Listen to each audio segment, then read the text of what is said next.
Senhor presidente Minotto, cumprimento os deputados com assento nessa casa e, ao mesmo tempo, também que, ao cumprimentá-lo, cumprimento a representação legislativa federal aqui representada pelo deputado Coronel Armando.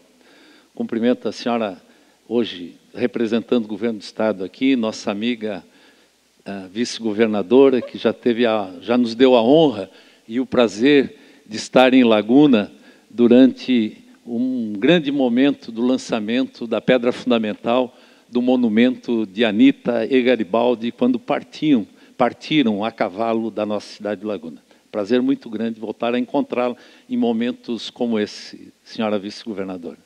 Cumprimento igualmente o nosso cônsul italiano, aqui com a jurisdição de Santa Catarina e do Paraná, Dr. Salvatore de Venezia, que tem se esmerado enormemente em aprofundar esta relação que o Instituto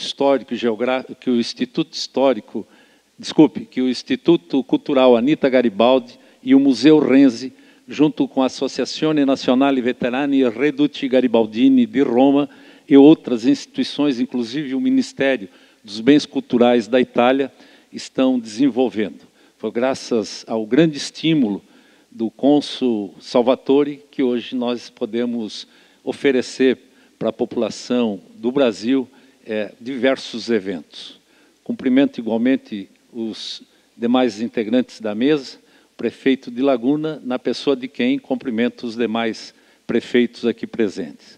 Quero fazer uma saudação especial ao nosso presidente, Léo Felipe Nunes da Silva, e também ao presidente do nosso Instituto Histórico e Geográfico de Santa Catarina, que nos honra sempre com as suas presenças nesses momentos tão importantes. Eu não poderia usar a tribuna aqui hoje, depois de muitos e muitos anos falando, pesquisando e escrevendo sobre a vida de Anita Garibaldi, eu não poderia usar a tribuna para falar mais uma vez sobre Anita Garibaldi. Acredito, senhor presidente, que este momento é um momento em que nós, do Instituto Cultural Anita Garibaldi, devemos registrar o nosso sentimento de gratidão pela receptividade que o projeto Dois Mundos e Uma Rosa para Anita teve aqui e está tendo com as autoridades de Santa Catarina. E, nesse sentido, esses agradecimentos nós temos que iniciar dizendo que isso não é um trabalho individual nosso. Não fosse as guardiãs de Anita, aqui representada, os soldados farroupilhas, os soldados imperiais que sempre participam, decorando, enobrecendo e dando um maior brilho e sensibilidade aos nossos eventos, talvez nós não tivéssemos conseguido chegar a essa projeção que o bicentenário está tendo. Portanto, este diploma é das guardiãs, é dos nossos soldados, é do Instituto Cultural Anita Garibaldi. Muito obrigado a toda essa equipe que nós temos o prazer de conviver com elas dioturnamente. Nós temos ainda que registrar os nossos agradecimentos aos companheiros que eu tenho certeza estão nos ouvindo lá na Itália nesse momento. O companheiro André Antonoli, que em 2018, quando fizemos um périplo pela Itália junto com as guardiãs, que nos acompanharam e fizeram diversas apresentações, nos desafiou a fazermos as comemorações em conjunto. E nós estávamos, naquela ocasião, levando uma proposta exatamente nesse sentido. Mas eles engrandeceram e enobreceram o nosso projeto, a nossa intenção, nos ofertando um híbrido de uma rosa para simbolizar todo o processo do bicentenário. E trouxemos a rosa, o híbrido, para o Brasil, entregamos para a Unisul, a quem nós temos que agradecer também, entregamos para a Unisul e o o reitor Mauri Erd prontamente se prontificou em fazer a reprodução in vitro. Graças à reprodução in vitro, nós hoje plantamos a rosa de Anita em 8 municípios, graças também à participação dos prefeitos Ponticelli, da prefeita Solange, dos prefeitos de Imbituba, do prefeito de Curitibanos, do prefeito de Anita Garibaldi, do Instituto Histórico e Geográfico de Lages, do prefeito de Laguna, aqui presente, e do prefeito também de Imbituba, se eu já não citei. São 8 prefeituras que fazem parte desse projeto, e além das instituições como o Tribunal de Contas, o Tribunal de Justiça, a Academia Catarinense de Letras e o Instituto Histórico e Geográfico de Santa Catarina, a quem nós também manifestamos os nossos agradecimentos.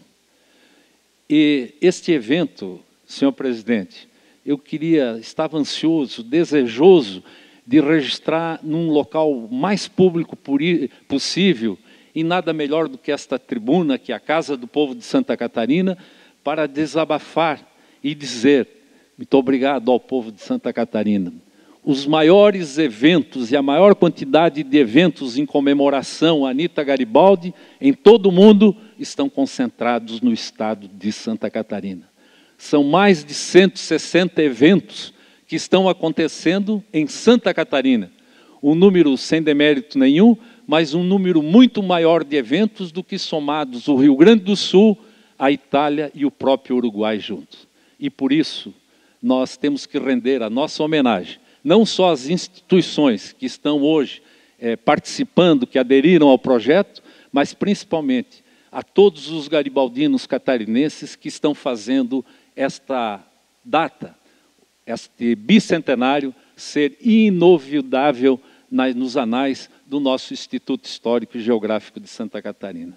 Portanto, muito obrigado, povo de Santa Catarina, por esta adesão, que eu tenho certeza vai enobrecer, não apenas nós, os catarinenses, mas também, principalmente, o vulto desta mulher, que até hoje não foi feita a devida justiça pelo reconhecimento que deveríamos ter no mundo inteiro, porque, sem sombra de dúvidas alguma, não há vulto feminino maior do que esta mulher, esta conterrânea nossa, conseguiu produzir em apenas 10 anos de vida útil. Uma menina que saiu analfabeta de Laguna com 18 anos, e num período que não havia os mecanismos modernos, internet, meios de comunicação, ela se joga de corpo, alma e coração num projeto que foi incutido na memória dela pelo tio, ainda na sua puberdade, que o ideal era defender a liberdade, os valores republicanos, a igualdade social, a igualdade entre homens e as mulheres. E inicia, assim, uma caminhada que em 10 anos, ao falecer, já fala 5 línguas, escreve em italiano e português, e também em castelhano, em espanhol. E ao morrer deixa um legado de 5 filhos. O 5º filho morre junto com ela, numa forma triste, numa forma bastante deplorável, mas antes ainda de nascer. Mas deixa um legado enorme, hoje, que está reproduzido nos seus bisnetos e tataranetos, que mantém a preservação da memória, não só dela, mas também do seu companheiro Giuseppe Garibaldi. Há algumas passagens na vida dessa mulher que a tornaram célebres pela sua coragem.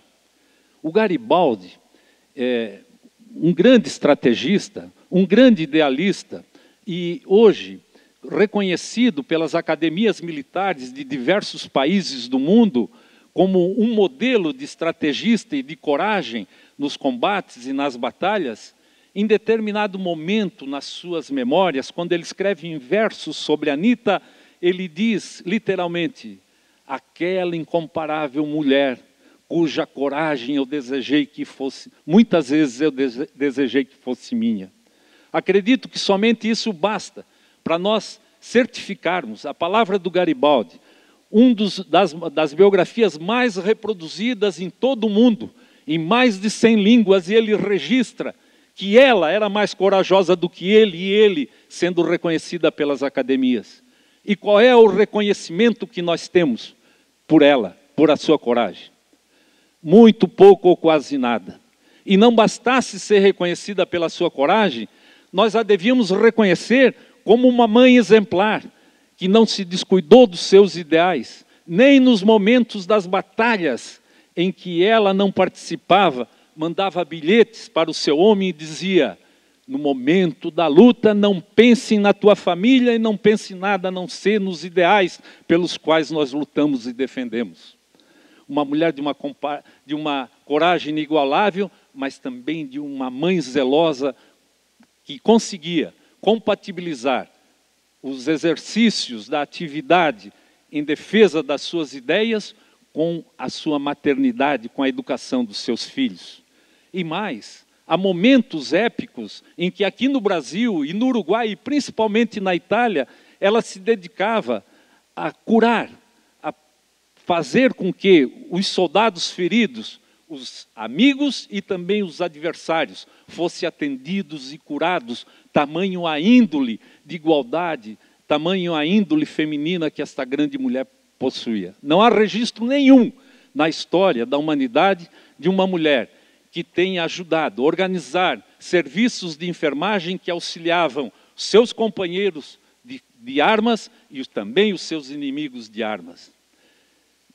Sem experiência alguma em lutas e combates, desde o primeiro momento, quando embarcou no barco Seival para fazer o primeiro curso em direção ao norte e em defesa da República Catarinense, partindo de Laguna, em nenhum momento, sem ter tido a prática de atos de guerra, ter participado de batalha, já no primeiro confronto, na enseada de Imbituba, assume o comando e coordena, então estimula com vozes de comando como se fosse um comandante experiente e estimula os soldados a reagirem num confronto em que os farrapos eram minoritários diante da flotilha imperial que atacava o porto e massacrava os poucos soldados farrapos que estavam em 3 barcos contra diversos, mais de uma dezena de barcos do Império.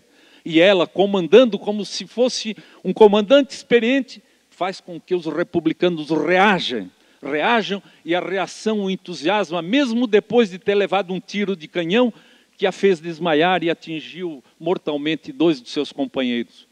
E vendo o gesto de bravura, aqueles soldados reagem, os marinheiros reagem e conseguem vencer uma batalha que era invencível.